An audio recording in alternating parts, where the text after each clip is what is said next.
السلام علیکم۔ اللہ سے دعا ہے کہ ہر مومن مسلمانوں کو اپنے حفظ و امان میں رکھیں۔ Welcome back another vlog. تو امید ہے کہ آپ لوگ سب خیریت سے ہوں گے، میں بھی بالکل خیریت سے ہوں۔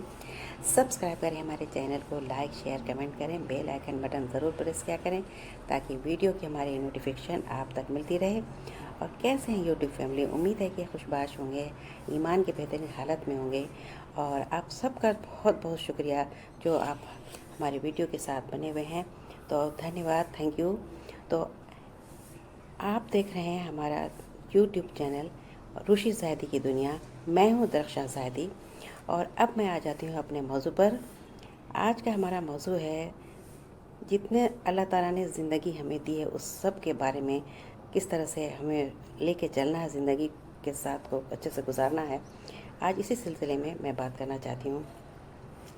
انسانی زندگی کا اصل جوہر عقل و اخلاق اور ایمان کے ساتھ رہنا ہے، اور عقل و اخلاق اور ایمان کی صحت کے دار و مدار بھی بڑی حد تک جسمانی صحت پر ہے۔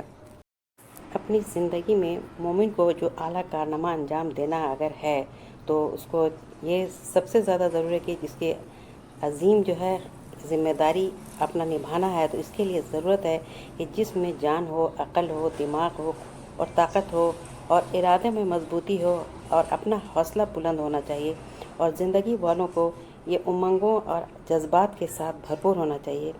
صحت مند اور زندہ دل افراد سے ہی زندہ یعنی انسان کے اندر قوت ملتی ہے، اور ایسی قومیں جس طرح سے اپنے قربانیاں پیش کر کے اپنا مقام پیدا کرتی ہے، اور زندگی کی قدرت اور عظمت کو سمجھاتی ہے، اور ہمیشہ خوش و خرم، خوشباش اور بالکل بہترین حالت میں اپنے اخلاق کے ساتھ زندگی کو، صحت کو ساتھ میں لے کر کے چلتی ہے۔ یہ زندگی کا فلسفہ ہے۔ صحت اللہ تعالیٰ نے عظیم نعمت دی ہے، اور اس عظیم امانت کو بالکل صحت کے ساتھ رکھنا چاہیے، صحت کی قدر کرنا چاہیے، اور اس حفاظت میں بھی کبھی لاپرواہی نہیں کرنا چاہیے۔ ایک بار جب صحت بگڑ جاتی ہے تو پھر بڑی مشکل سے بنتی ہے۔ جس طرح حقیر جو ہے، دیمک جو ہے ہر چیز کو کھا جاتی ہے، تو اسی طرح صحت کے معاملے میں بھی معمولی سی خیانت اور حقیر بیماری زندگی کو تباہ کر ڈالتی ہے۔ صحت کے تقاضوں سے غفلت برتنا اور اس کی حفاظت میں کوتاہی کرنا، جس سے بھی یہ ایسی ہوتی ہے تو اللہ کی ناشکری کرتا ہے۔ یہاں پر ایک میں حدیث کی بات رکھنا چاہتی ہوں کہ ایک بار نبی صلی اللہ علیہ وآلہ وسلم نے ایک بوڑھے شخص کو دیکھا کہ وہ اپنے 2 بیٹوں کا سہارا لیے ہوئے ان کے بیچ میں گھسیٹتے ہوئے جا رہا۔ آپ صلی اللہ علیہ وآلہ وسلم نے پوچھا کہ اس بوڑھے کو کیا ہو گیا؟ لوگوں نے بتایا کہ اس نے بیت اللہ پیدل جانے کا نظر مانا تھا۔ نبی صلی اللہ علیہ وسلم نے فرمایا کہ اللہ اس سے بے نیاز ہو کہ یہ بوڑھا خود کو عذاب میں مبتلا کرے، اور بوڑھے کو حکم دیا کہ وہ سوار ہو کر اپنا سفر کرے۔ تو حضرت عمر رضی اللہ عنہ نے ایک بار ایک جوان آدمی کو دیکھا کہ مریل چال چل رہا ہے، تو آپ صلی اللہ علیہ وسلم اس کو روکا اور پوچھا کہ تمہیں کیا بیماری ہے؟ اس نے کہا کہ کوئی بیماری نہیں ہے۔ تو آپ نے اپنا دورہ اٹھایا اور اس کو دھمکاتے ہوئے کہا کہ راستہ پر پوری طاقت کے ساتھ اپنے قدم کو رکھو۔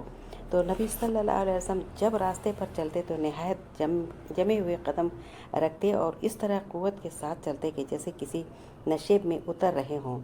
حضرت عبداللہ بن حارث کہتے ہیں کہ نبی صلی اللہ علیہ وسلم زیادہ مسکرانے والا کوئی شخص نہیں دیکھا کہ اپنی امت کو جو دعا سکھاتے اور اسے بھی یہی اہتمام کرنے کو کہتے۔ یہاں پر ایک اور حدیث کی بات رکھنا چاہتی ہوں کہ حضور صلی اللہ علیہ وسلم ایک بار ایک تالاب میں آپ صلی اللہ علیہ وسلم کے چند صحابی تیر رہے تھے، تو آپ صلی اللہ علیہ وسلم نے تیرنے والوں میں سے ہر ایک کی جوڑی فرما دی، تو ہر آدمی اپنے جوڑی کی طرف تیر کر پہنچنا ہے۔ تو آپ صلی اللہ علیہ وسلم نے ان کے ساتھی ابو بکر رضی اللہ عنہ تھے، تو آپ صلی اللہ علیہ وسلم نے ان تک فوراً جا کر کے تیر کے وہ ان کے پاس پہنچ گئے۔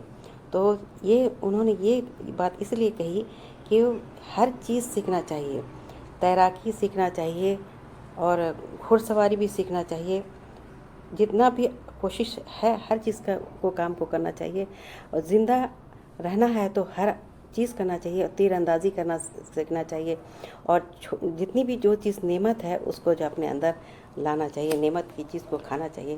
یہ جو بھی ہے یہ بات ہے کہ عورتوں کو بھی جو ہے اپنے سخت والا کام کرنا چاہیے، محنت والا کام کرنا چاہیے، اور محنت مشقت سے بالکل بھی گھبرانا نہیں چاہیے،